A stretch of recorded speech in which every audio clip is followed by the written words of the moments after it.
That's such a cool pin, the Did you Parzival see the pin. shoes? Look at that.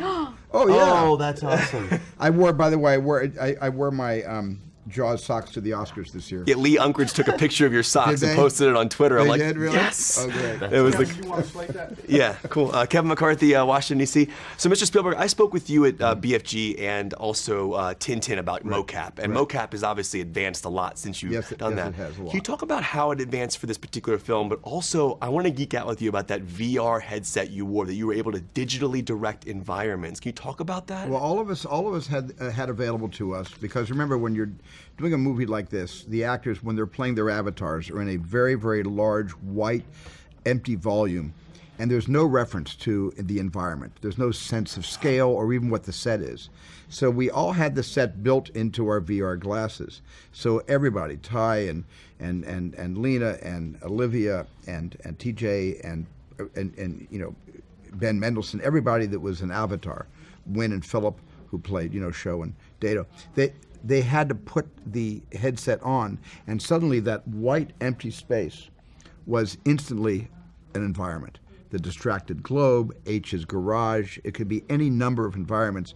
And then the actors, the cast, knew and could immediately relate to and feel the experience the audience was eventually going to feel when we digitally composited all of these elements and layers to make the Oasis come true. Wow, but you could walk through the environment yourself, too, I got a lot. right? I could plan my shots in the environment. I could put the goggles on and walk through the environment and figure out where to put my camera. And so can you talk about like the performance capture element for both of you, what you were seeing? 'Cause obviously Mr. Spielberg was just explaining that, but like there's such a cool shot in the trailer where they actually come around to your face as you're putting on the goggles for the first time. Yes. Can you just talk about what that was like for you as an actor? Yeah, absolutely. I mean, the motion capture aspect of it all was such a crash course for all of us. No one had ever shot in motion capture, at least of the high five.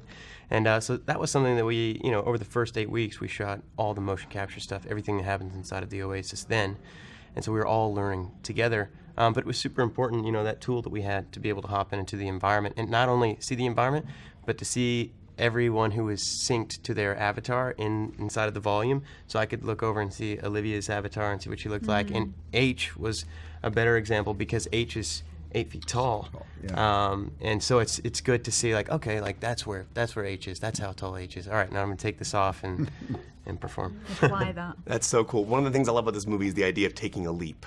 And it's such a beautiful concept to me, and I was like blown away by that. I was curious for each of you as artists, what was the biggest and hardest leap you ever had to take professionally as an artist, as a director, as an actor? Do you have was there a moment where you just, as a leap, just going into a character or going into a film of yours?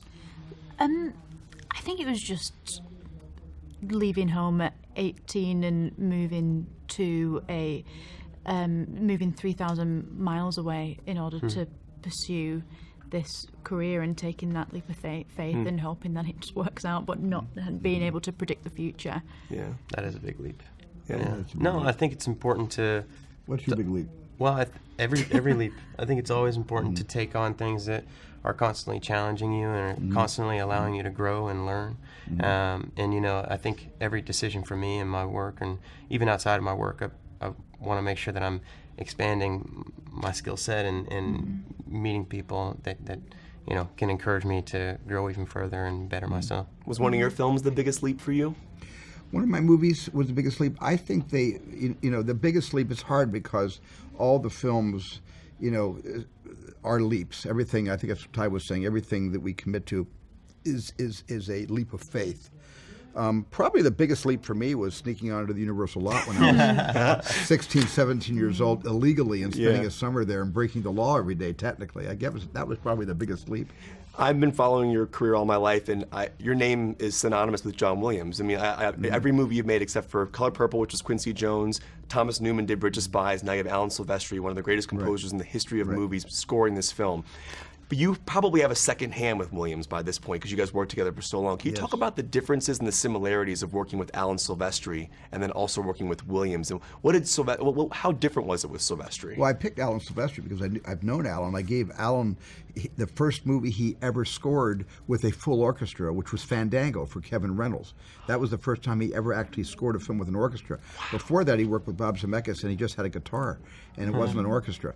And so I go way, way back with Alan. But there's very few composers today that understand this thematic importance of creating a musical narrative. Johnny does it in his sleep. He's just brilliant at it. A lot of Johnny's forefathers and collaborators back in the 60s and 50s, they all understood giving different characters their own themes, giving the bad guy a bad guy theme, giving the heroes good heroic themes. But that's become less and less done in movies today. And today, their musics are more atmospheric. They're like acoustical sounds or almost musical effects. This Alan Silvestri score for Ready Player One is in the tradition, the best tradition of the great old Hollywood movies, where everybody has their own theme.